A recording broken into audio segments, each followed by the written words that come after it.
For aspiring songwriters who are nervous about sort of the perceived difficulty of becoming a musician along the way, so particularly like for people who are comfortable being lyricists but don't feel like they can write music, here's what I would say to you, as I said to somebody else recently. It's not that hard to get a little dangerous on your own as a music writer. And I want to kind of dive into that a little bit momentarily. Where did this come from? Well, as I kind of alluded, there was a lyricist on a songwriting forum who is turning to AI to write music because they're frustrated trying to find musical collaborators.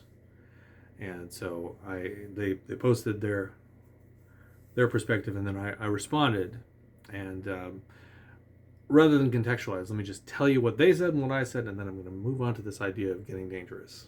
So here we go. He says, I'm a lyricist like Bernie Taupin, only he's more successful. I just discovered Suno and have had great results using my lyrics and getting songs out of it. I've tried for years to work with real musicians, but I've almost never gotten anything good. My question is, what can I do with these songs? I know and feel it myself, the stink on AI, but this is the first time I've heard my lyrics the way I've always wanted. Do the songs have a life? Thanks. And then my response, which should come as no surprise to anybody who has been watching my videos or knows me in any way, is, what can I do with these songs? Do these songs have a life? From a practical standpoint, you're probably painting yourself into a corner by using AI to write the music for you. As it stands right now under US law, you don't own the AI contribution, i.e. the music AI is writing for you. Google human authorship requirement or deep dive someone like Top Music Attorney on YouTube if you're not familiar with what I'm referring to. P.S., and this goes for you as well, I'm obviously not an attorney myself. Bottom line, between lack of copyright and potential further constraints from the AI terms of service, the music doesn't belong to you, though your original lyrics are and can be copyrighted. As such, you really can't do much to move upwards and onwards with the finished product. I'm sure someone's going to disagree with me momentarily, but it's undeniably true in the professional sense. And people did, and they didn't say anything that I haven't already responded to in other videos. I haven't read your lyrics, so this isn't a personal dig in any way. Also, I don't know what your goals are, if you just want to see your words come to life, or if you ideally want to get them out there and hopefully find a real audience or publishing. The truth is, almost all of us will fall short. Whatever frustrations you've had finding collaboration with your own personal Elton, that remains the best avenue. That, plus making your own craft so undeniably great that you start to turn the tide into a seller's market in that particular transaction. Don't we all? In any event, good luck, and I encourage you to turn away from AI as a songwriting tool if your goals are serious in the long term. It's not that hard to get a little dangerous on your own as a music writer either. Good luck out there. Okay, there are a bunch of things there at the end that I could expand on, and maybe I will. For instance, I guess I will a little bit. This idea of moving onwards and upwards. Well, why wouldn't a publisher take their chance on my AI written song? Because there's a glut of thousands of super talented songwriters who are not encumbered by this copyright constraint and have lots of great songs already that are completely original and can be packaged and sold and controlled as such. It can be licensed clean. That's why. Similar, and like this other piece that I sort of lean on, which we all can take to heart, not just lyricists, but this idea of like, don't forget to make your craft so undeniably great that there's a seller's market for you. It's natural for us to be proud of ourselves for crafting something, but a lot of what we craft is mediocre. Really. A lot of what we craft is not something that stands out necessarily. And certainly a lot of what they craft, when you look at other people's songs, do you find that a lot of times you think, that's decent? There's a lot of stuff that I react to as it's decent, and it is, and that's no small feat to write something that's decent. But something that really grabs me, something that really surprises me, or really inspires me, really engages me, that's a much more rare thing. That's what you always got to be shooting for. You always got to be, and you know, there are very few people can do that every single time. Even my favorite musicians, some of their stuff doesn't resonate that way with me, but some of their stuff really does, right? That's probably how you feel about it too, if you think about it.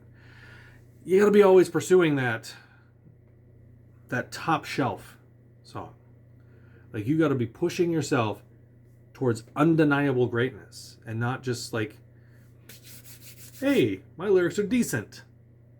Are your lyrics phenomenal? Do you have a song that is phenomenal? That's a hard question to ask yourself. But that should be what you're shooting for. It's like always looking for undeniably phenomenal greatness. Because that's the thing. If you have that, okay, it's gonna find some success. Anyway, what about getting dangerous? That's the thing that I want to talk about. Like, I say it's not that hard to get a little dangerous on your own as a music writer. What do I mean by that? And so what? As a songwriter, you don't have to be a great player. You don't have to be a great singer. You don't have to be a great performer. You just got to be good enough to like kind of talk the talk, understand what's going on, have some fundamental understanding of an instrument, a chordal instrument like piano or guitar, have some fundamental understanding of singing well enough that you can kind of like demonstrate a melody, or as you are crafting it, you can try it out. Have some fundamental, like, just get a little bit used to using your ear critically, understanding structurally what's going on. So there's a whole bunch of little things that get wrapped up in that, but and I'd probably make this a much longer video by starting to list some examples, such as the revelation of what's the difference between a major and a minor chord, what's the difference between how they sound and how they feel. Like, musicians kind of understand, they're immediately chomping at the bit, the minor chord's the sad one, and yeah, so it's things like that you learn early on as a musician. Those remain important, and that's the little hump you got to get over, and it's not that hard. So my advice to any lyricist who's out there like trying to collaborate is expand your skill set. Become an okay beginning musician who's passionate about understanding it more than doing it. Get a little dangerous. Learn a little piano. Learn a little guitar. Sing a little. Sing with the radio. Get your pipes warm. Get your ear kind of working. Dive in. When I was 14, I just decided I want to be a songwriter, and I just did it. And I just, take a stab at it, try it out, listen back, think about what you like and don't like about it, rinse and repeat. Just do that. Don't be afraid. Just dive in. Trust me. If you make any kind of concerted effort to learn a little bit about those handful of things and other things that come to mind as you're doing that, within a year, you're going to make so much progress. You're going to be way ahead of your understanding. You may not be a great player at the end of a year, but you're going to suddenly realize, I don't actually want to collaborate. I want to cultivate this because I can do this part. I can do this part. It's not that hard. It's just a skill set that you got to cultivate. So get out there, get a little dangerous, do it. Don't use AI. Don't constrain yourself. Get out there, find a simple understanding of the simple ideas and the simple structures that underlie all these great songs that you aspire to. Get a little dangerous. Just get out there and do it. All right, till next time.